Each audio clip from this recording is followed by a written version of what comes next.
Hele, pičo, proč mi říkáš pičo, zní to tak italsky. Zlatko, že koho tam nejaká uzavretá spoločnosť, vieš, kúpne ma tam všetko 40, vieš, a Zlatko, ale rád by som sa najal.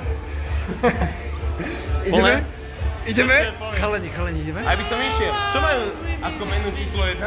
Ja to budem točiť všetko. Čo? Sadneme si tam normálne medzi nich. Á, veď ja som bratanec Jožka, veď ho poznáme, kurva, ahoj. Jožko nie. Jožko nie? Jaro, čo? Necháme sa vyhodiť? Sadneme si tam k ním?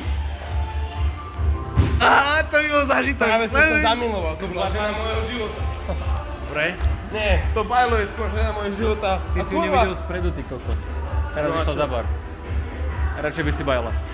Ahoj now. Ahoj now. On je z Visteonu, to je v pohode. Ale nevieš mu niečo povedať, lebo si kokot, že? Nevieš mu povedať, že čo brachu? Čo brachu? Čau, zabav sa. Čo brachu? Anu Ašibnika, I work in your... Nie anglicky. Supplier... Korejský. Korejský? Že čau brachu. Veď som vravel, Anu Ašibnika. Čau brachu. Ahoj. To znamenalo dobrý deň, alebo nazdar. Podľa toho, ako to povieš, ak to povieš Anu Ašibnika, znamená to dobrý deň, ale ak to povieš Anu Ašibnika, znamená to nazdar. Či?